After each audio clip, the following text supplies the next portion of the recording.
Para entender la historia del Piolaverse, hay que olvidarse que estos son series de Minecraft, y quiero que tomen realmente a esta saga como lo que es, misterio. Sí, pero sobre todo ciencia ficción. Con esto aclarado, podemos comenzar con la primera parte de la cronología y lore del Piolaverse. Comencemos mencionando que los primeros protagonistas son Sans, Megers y Quappy. Junto a un par más que para esta primera parte no serán tan importantes. También tenemos que entender que este universo funciona con mundos, realidades y líneas temporales, algo que se irá entendiendo más adelante. Piolaverse comienza con un pueblo que tiene como fundador a Gaspar. Este pueblo lleva como nombre Piolaland, o como Gaspar le decía, el pueblo donde nunca faltará emoción ni cosas piola. Nuestros protagonistas se encuentran en un viaje en busca de un nuevo hogar, y curiosamente encuentran el pueblo ya mencionado. No pasa mucho tiempo para que los protagonistas entren en confianza con Gaspar y los habitantes. Estos se instalan en aquel pueblo, cada uno con sus casas y respectivas cosas. Los días pasaron y llegaría uno de los sucesos más importantes, la apertura del Nether. Sabemos que estamos en Minecraft, pero por algún tema del guión, los integrantes no tenían conocimiento de esta dimensión. Continuemos. El portal del Nether no habría aparecido como si nada en el pueblo. Esto se debió aparentemente a una fuerte explosión causada por una cápsula que llegaba con alguien dentro, el famoso astronauta, que llegó inconsciente y sin poder decir ni una palabra. Se le denominó con ese nombre por el traje que tenía. Además, hasta ese entonces, todos deducían que venía del espacio.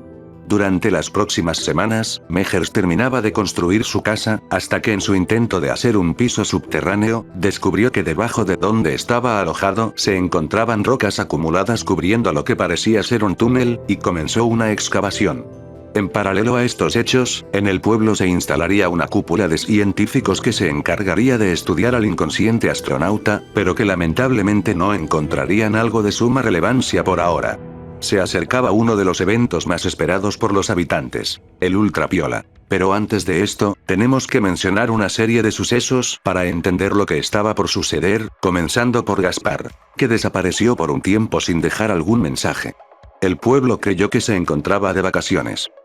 Continuamos con la excavación de Megers, que luego de pasar días picando, logró encontrar una pequeña puerta, que al abrirla, se encontraba una sala gigante, con una apariencia antigua y donde parecía ser un centro de reunión de personas que hasta el momento desconocemos, pero sabemos que tienen por nombre los viajeros. Mientras tanto Quappy, que durante lo anterior mencionado, donde él se encontraba alojado, recibió un cartel de alguien que nunca se manifestó. Este contendría algo de mucha confusión, dejando dudas de si se trataba de una broma hecha por algún habitante. El contenido menciona que Quappy está desaparecido y obviamente siendo buscado. Pero, ¿cómo era posible si estaba ahí presente? Pues este cartel no era actual. Se trataba de 1987, algo que carecía totalmente de lógica, porque Quappy aún no había nacido, o siquiera existía para aquel año. ¿O sí? Para finalizar con la serie de sucesos, en la última semana antes del evento, un local de estación policial se haría presente ante la desaparición de personas, tanto niños como adultos habitantes del pueblo. A pesar de que se llevaron búsquedas por madrugadas completas, los rastros al igual que testigos, eran nulos, todos afirmaban que no vieron absolutamente nada. Llegó el día del evento, y durante el transcurso de la mañana, antes de que comience todo, los científicos trasladaron la cápsula del astronauta a la sala de los viajeros, ya que comenzaron a creer que las cosas que estaban sucediendo, de alguna forma se vinculaban en algo. El científico y experto en mecánica Theo no tardaría en realizar unos planos sobre cómo estaba construida aquella cápsula, pero a pesar de eso, no entendía del todo cuál era la función de la máquina, por lo que estaría el resto del día enfocado en estudiarla más a fondo. El evento estaba por comenzar y nuestros protagonistas junto a sus amigos, se dirigieron al lugar central del concierto, que comenzó de la mejor manera, haciéndoles pasar un momento irrepetible a cada integrante. Me gustaría aclarar que curiosamente no hay fotos únicamente de este evento.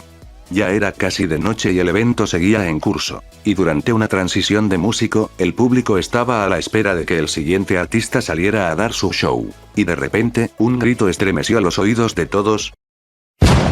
No se trataba de un grito de emoción por Post Malone que saldría al escenario. Era uno de alguien que se encontraba en peligro. Rápidamente dedujeron que podría tratarse de un nuevo caso de alguien desaparecido. Sans, Mejers, Quapi y compañía, fueron al lugar de donde había provenido el sonido, y el lugar no se trataba ni más ni menos que de la sala de los viajeros. El único que supuestamente se encontraba ahí estudiando la máquina era Theo. Pero entonces él estaba involucrado en las desapariciones de la última semana.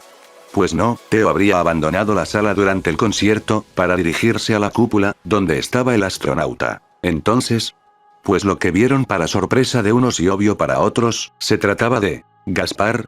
Sí, y en presencia de todos usó la máquina desapareciendo con ella, mientras vio fríamente a cada uno de los protagonistas, un descarado total. Tras lo sucedido, los casos de desaparecidos no aumentaron, Gaspar no había vuelto después de su último atentado. Sin embargo, Theo en sus últimas horas con la cápsula, concluye en que no se trataba de una nave del espacio, sino de una máquina de reubicación temporal. En español, una máquina para viajar en el tiempo. ¿Y cómo deduce esto si la información que tenía de la cápsula era nula? Para esto tenemos que volver un día antes, mientras estudiaban al astronauta, en el traje que llevaba se encontraba entre tantas cosas de los varios bolsillos, hojas vacías, basurilla y un pequeño cuaderno con apuntes sobre su experiencia trabajando en una planta nuclear. Los científicos trataron de ubicar esta planta, pero esta no existía. Entonces, ¿qué podría contener un librito de relevante? Bueno, al leerlo, no especificaba como tal que era una máquina del tiempo, pero menciona que era una capaz de cambiar el transcurso de lo que estaban viviendo todos. Y Theo no era una mente cualquiera, tras conectar miles de ideas y coincidencias como los viajeros, sin exceder a la locura deduce que era una cápsula capaz de viajar entre épocas y fechas. Es por eso que abandonó la nave durante el evento, para informar a todos los demás científicos lo que pasaba. Es entonces cuando durante un día post-evento, Sans recibe la visita de un hombre que dice necesitar de un cerebro maestro como el suyo, pero antes necesita seguir un encargo que no dudaría en hacerlo, poner minas en casa de 3 personas distintas, dando inicio a una pequeña temporada a la que podemos decirle, la era de las minas. Estas se tratarían de semanas en las que a raíz de los 3 primeros explosivos puestos por Sans, cada uno de los afectados buscaría culpables, y posterior a eso, pondrían minas a personas inocentes, haciendo que esas mismas, caigan en buscar otro culpable, haciéndose así un ciclo que parecía no tener fin. La estación policial tomó cartas sobre el asunto, aumentando la guardia de día y sobre todo de noche, sancionando así a algunas personas que fueron atrapadas en pleno atentado. Y tras varias trasnochadas, atraparon a un extraño encapuchado por apariencia misteriosa, reteniéndolo al igual que a otros en la estación policial. El individuo sería reportado sin nombre, y tampoco fue reconocido, ya que no era un habitante antes visto. Mejers y Quapi fueron a ver de quién se trataba, y aunque solo pudieron verlo por un par de segundos, les bastó para deducir quién era. Esta persona se trataba de Mejers. Sí, obviamente no fue lo primero que pensaron, pero traía el mismo traje de koala más un par de prendas. Luego de pensarlo y ver el panorama de todo lo que estaba pasando en el pueblo, donde los viajes en el tiempo eran posibles, no era ninguna locura creer que se trataba de Mejers del futuro, pero, ¿qué hace aquí? De momento, ambos aún no podían responder esa duda. Los días siguientes, el pueblo volvía a ser visitado por otro encapuchado, pero que esta vez, revelaría su identidad, y sí, esta vez era Quapi. ¿Qué estaba pasando? Pues él resolvería esta duda, comienza explicando que él no tenía conocimiento de que Mejers realizó un viaje al pasado, ya que a este no lo veía hace mucho tiempo. Pero él supone que ambos volvieron, por el mismo motivo, informar sobre la caída de un meteorito llamado Clark X. Este suceso cambiaría el rumbo de todas las cosas, acabando con la vida de muchos y una destrucción total del mundo dejando un ambiente apocalíptico. Pero a pesar de todo esto, para nuestros protagonistas habría una solución y una manera de evitar lo que sucedería, pero Quapi no podía profundizar mucho en ello. También agrega que en los próximos días ocurrirán cosas que serán clave para el dichoso evento. Y finaliza con un prepárense. Posterior a esto, no se vuelve a tener contacto con él, a la vez que con Mejers del futuro. Todo lo hablado se lo comentarían a Theo, que rápidamente tomó medidas de seguridad para el pueblo. Luego de un corto tiempo con las medidas de seguridad, en la sala de los viajeros, Theo habría construido otra cápsula con los planos que tenía, pero a pesar de eso, no sabía cómo hacerla funcionar, debido a que ésta llevaba una energía que desconocía, el núcleo de la máquina por así decirlo. En paralelo a estos hechos, Kuapi volvería a recibir en su casa un objeto extraño, tratándose de un maletín, que contenía un raro mecanismo, pero que estaba seguro de que Teo lo entendería, y se haría presente ante él para entregarle el maletín. El científico, después de un par de días estudiándola, al fin, entiende que no se trataba de un mecanismo del futuro, algo que parecía lógico sabiendo que el astronauta posiblemente venía de una fecha más avanzada. Este mecanismo era una manera antigua y simplificada de crear energía nuclear que haría funcionar a la máquina sin necesidad de maquinaria grande. Con el tamaño de un maletín era suficiente. Teo comenzó la implementación del mecanismo, proceso que no le tardaría demasiado después de entender cómo enlazar todo. Llegó el momento de hacerla funcionar. Teo se ubicó considerablemente lejos del radio de la máquina, a pesar de que solo la iba a encender, más no usarla para viajar. Procede a encender la máquina y como estaba pronosticado, funcionó sin problema alguno. Es entonces cuando en ese momento la cápsula comienza a generar una fuerte onda expansiva a pesar de que no se presentó ninguna explosión. Antes de evacuar el lugar, pudo observar una esfera negra rodeada de aros violeta dentro de la máquina, aumentando sus dudas sobre qué estaba pasando. Luego de salir de la sala de los viajeros, un fuerte sonido que provenía de esta misma puso en alerta a todos los habitantes. Teo decidió bajar nuevamente y se toparía la sorpresa que desde la máquina comenzaron a salir extrañas raíces de obsidiana por toda la sala, raíces que no dejaban de crecer hasta querer cubrir todo.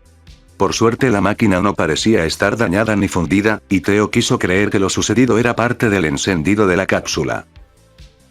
Y llegamos al verdadero comienzo del Piolaverse. La caída del Clark X llegó. El sol salía y durante la madrugada una fuerte alarma levantaría a los habitantes del pueblo, cada uno salió de sus casas y ya no hacía falta subir tanto la mirada para ver la cercanía a la que se encontraba el meteorito. Nuestros protagonistas se reunirían con Teo para ejecutar una solución lo antes posible. Pero Teo estuvo encerrado en diversas ideas los últimos días, además del poco tiempo que se tuvo para construir algo capaz de destruir o amortiguar la caída de los meteoritos sin causar un gran impacto. Teo piensa y concluye con buscar una solución más adelante, refiriéndose al futuro, efectivamente, usar la máquina. Teo preparó unos trajes que disminuirían el efecto de la onda expansiva que causa la máquina y se los entregó a cada uno. Partieron a la sala de los viajeros, comprometiéndose con volver a salvar a cada habitante del pueblo.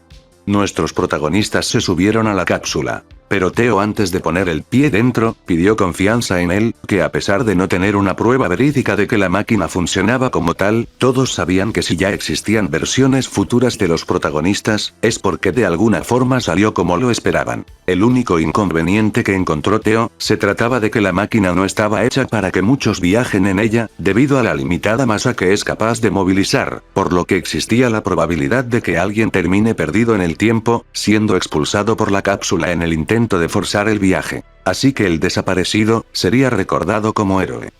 Comenzó el viaje, la desesperación invadió a todos con la inmensa duda de quién se iría. Cuando sin pasar un solo minuto, la máquina pasaría por el proceso de reubicación temporal, causando mareos, dolor auditivo, visión afectada, entre otras cosas. Y cuando todo se detuvo, entre tantos dolores de cabeza, la cápsula ya había llegado a su destino. Los protagonistas observaron su entorno percatándose rápidamente de la única persona expulsada.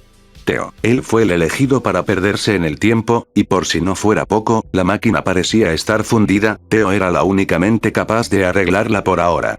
Fue cuando entonces vieron más a su alrededor y observaron el ambiente apocalíptico en el que se encontraban, comenzando dudas de cómo podrían encontrar una solución en un lugar así.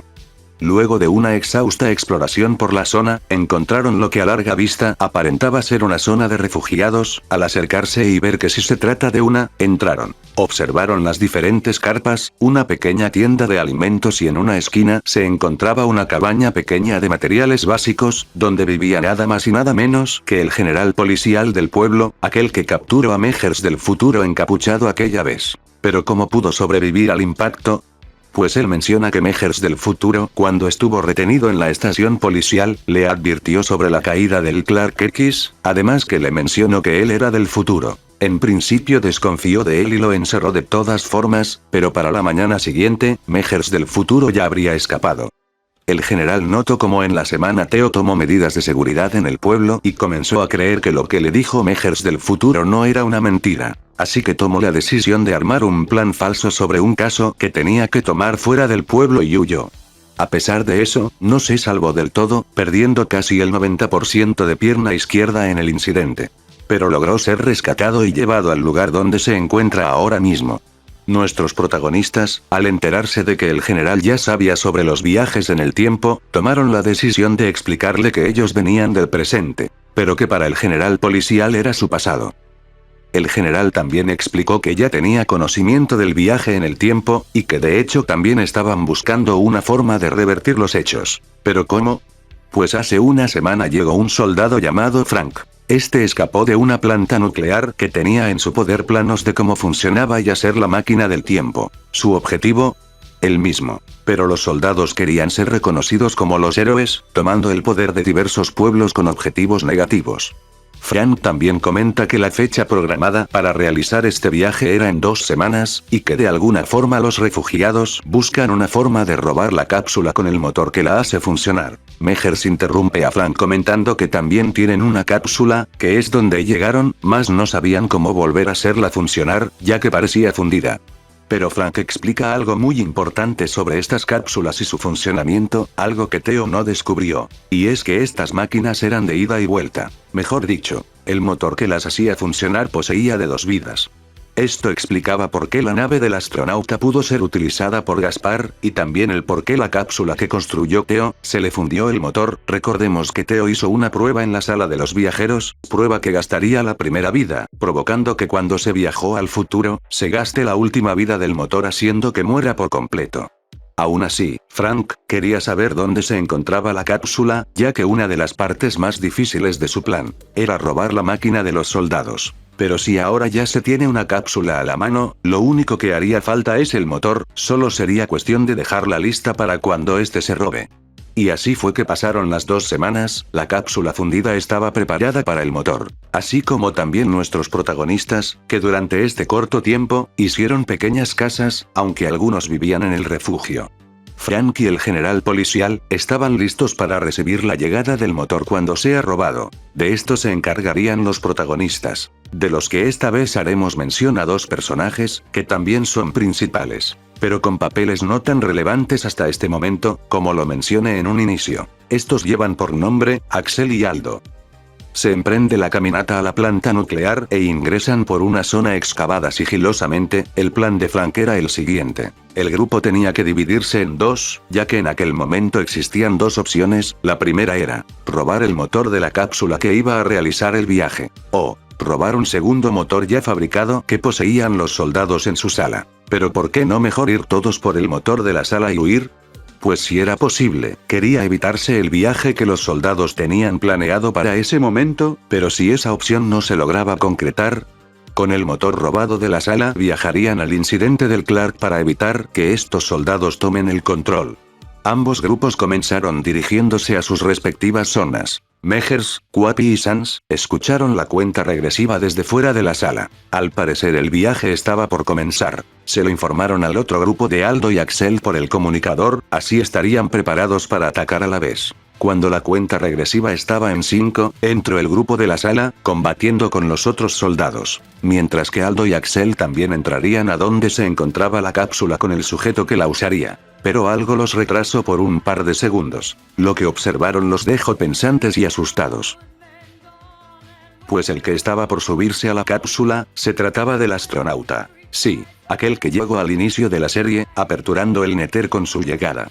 Esto no detuvo a Axel y Aldo por más tiempo, y esperaron a que se suba para poder robar el motor. En paralelo a estos hechos el otro grupo esperó al movimiento de los otros para poder robar el segundo motor y escapar. Pero no fue así, ya que los soldados comenzaron a librarse, arrastrándose por todas sus computadoras conectadas a la máquina, modificando distintos parámetros de esta misma. El astronauta se percató de esto y de Axel y Aldo, así que en su desespero quiso apresurar el viaje manualmente desde la cápsula. Mientras él tocaba botones, los soldados también, haciendo que la máquina encienda aparentemente colapsando. La cápsula comenzó el proceso de viaje en el tiempo, y desde la sala de soldados, una voz robótica narraba a detalle el tiempo al que se dirigía el astronauta, y efectivamente, todos se dieron cuenta de que aquella fecha se trataba de cuando tuvo su aparición en el pueblo. Los soldados se encontraban cansados y enojados, porque el plan se les tornó diferente. Sin embargo, Mejers, Quappy y Sans robaron el segundo motor de todas formas.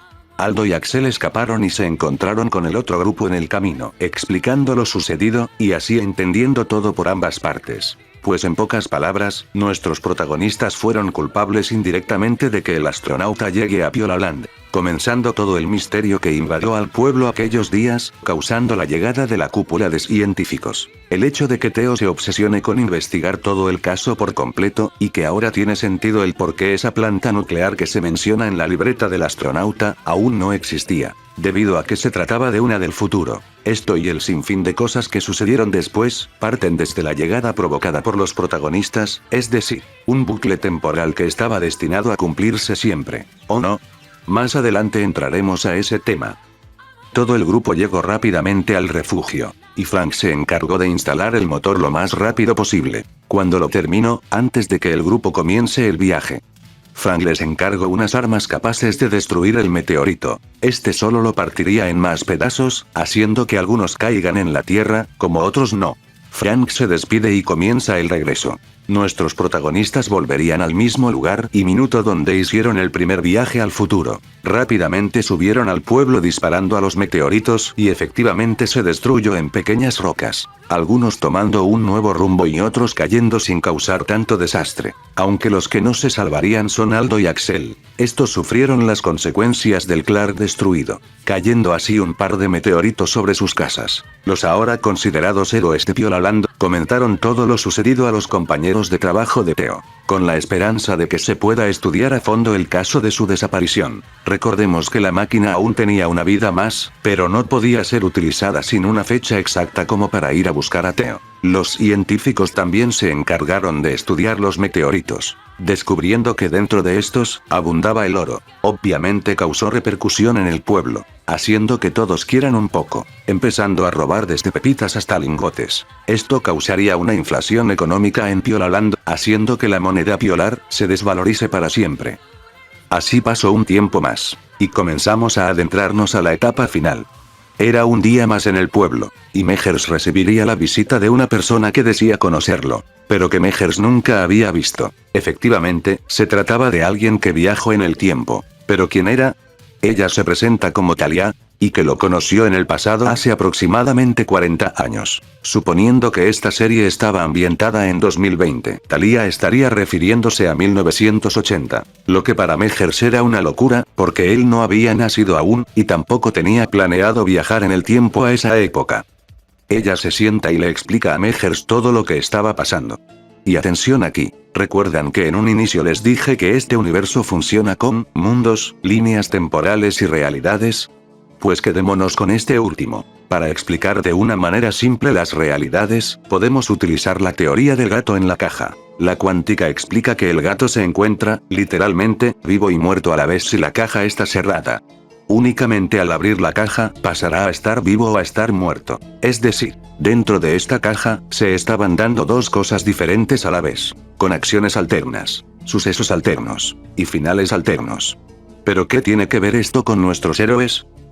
Talia cuenta que cuando realizaron el viaje en el tiempo al futuro, la línea temporal se partió en dos realidades. La primera es la que conocemos, la que logró tener retorno y destrucción del meteorito.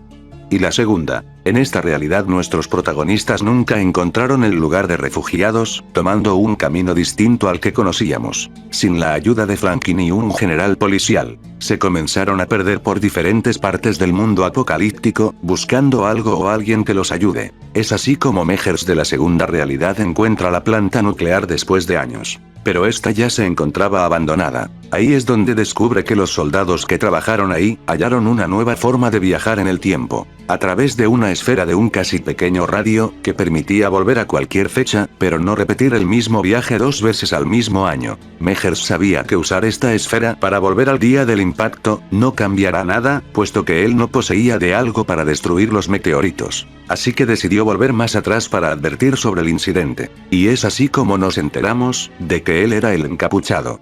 Su cometido, como sabemos, nunca se cumplió, ya que al ser arrestado, solo habló con el general policial. Mejers, ya en prisión, volvería a tener una conversación con el general, donde este le pediría que le demuestre que es un viajero en el tiempo. A lo que Mejers únicamente respondería preguntando por su edad. El general le respondió cuántos años tenía y procedería a retirarse. Y Mejers retrocedió hasta los 80 en busca de un joven general, que aún ni siquiera tenía el cargo de policía. Cuando lo encontró, toma la decisión más loca posible. Un Mejers que estaba cayendo en demencia, optó por sacarle uno de sus ojos, obviamente dejándolo medio ciego. Es por esto que el policía al día de hoy usa lentes negros. Vive avergonzado con ese trauma. Y peor aún, él nunca supo que Mejers fue el que le arrebató un ojo. Talia encontró a Mejers en una granja mientras él buscaba refugio temporalmente. ¿Y cómo lo encontró y para qué lo buscó? Pues fue por órdenes de los viajeros. Sí. Los viajeros vuelven a tomar un papel relevante, y por así decirlo, el más importante. Talia menciona a los miembros que conformaban este grupo, y cuál era su objetivo. Los que pertenecían al grupo eran Sans, Gaspar y su esposa, Talia, el sacerdote con su mujer, una pareja de jóvenes que se dedicaba a la ciencia, y por último, Theo. Sí, Theo al parecer se perdió en el tiempo por esos años, y fue encontrado por este grupo para su objetivo. ¿Pero qué hay de Sans? Pues él nunca cuenta cómo llegó hasta ahí. Gracias a este periódico se sabe que cayó en 1954, cuando el año apenas tenía 4 meses desde que inició. Al parecer habría estado realizando problemas con los granjeros que vivían ahí.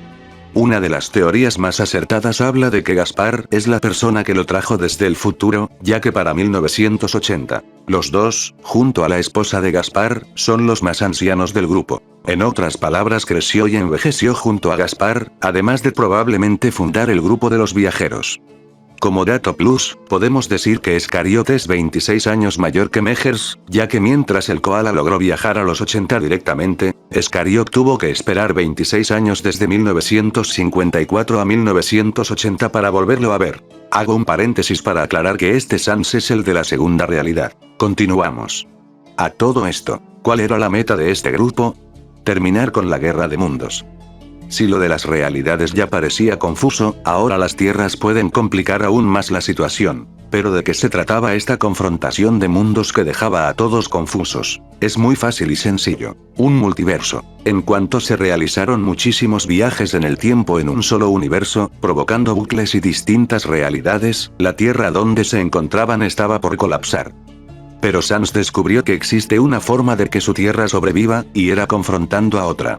Él ya no solo era el cabecilla del grupo de viajeros, sino de la Tierra como tal. Mientras que, por otro lado, en Tierra 2, se encontraba una sola persona encargada de defender su Tierra. Esta era Adisea. ¿Pero quién es este misterioso personaje? Pues para los de Tierra 1, la protagonista con casi nada de relevancia, dejándola casi abandonada. Pero para Tierra 2, era la única que tomó el mando de un mundo entero, asesinando a sus amigos que en algún momento quisieron rebelarse contra ella. Esa es la poca información que se tiene respecto a este personaje. Es entonces que Sans con ayuda de Theo comienzan a estudiar profundamente el multiverso, encontrando la forma de viajar entre este de una manera no tan compleja, comenzando así una guerra masiva. Talia lleva a Mejers a la sala de los viajeros, y le muestra una sala oculta detrás de las estatuas de los miembros. En la sala se hallaban 2 sillas en cada extremo con un libro en una de ellas. Dentro de este fue escrito el veredicto final de este enfrentamiento masivo. Después de una larga guerra, la Tierra 2 se alza como la campeona indiscutible. Su firmamento brilla con la gloria de la victoria, mientras los escombros de la Tierra 1 cuentan la historia de su tonta avaricia y deseo de dominio. La Tierra 2 prevalece, recordando en cada escombro que la verdadera grandeza yace en la fortaleza de resistir. La Tierra 1, presa de sus héroes, esculpe su ruina final con sus propias manos, condenada por su egocentrismo y sed de poder. Firma Adisea. ¿Pero qué solución había a todo esto? Se trataba de la destrucción completa de un mundo. Lamentablemente, no existía ninguna, y hasta el día de hoy realmente nunca se encontró una forma. Con lo que finalizaré aquí es lo que se tenía planeado para la misión final de la serie. Pero por diferentes motivos no se llevó a cabo. La noticia corrió la voz por todo el pueblo. Sin embargo, fue tomado como una tontería, nadie quiso creerlo hasta que llegó ese momento.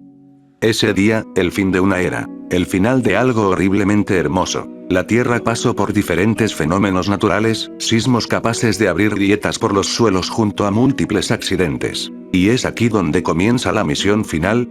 Todo parte desde la aparición de un ojo en el cielo que apuntaba hacia un portal al End que se generó en el pueblo. Es entonces cuando aparece nada más y nada menos que Dadisea de Tierra 2, pero no buscaba matarlos.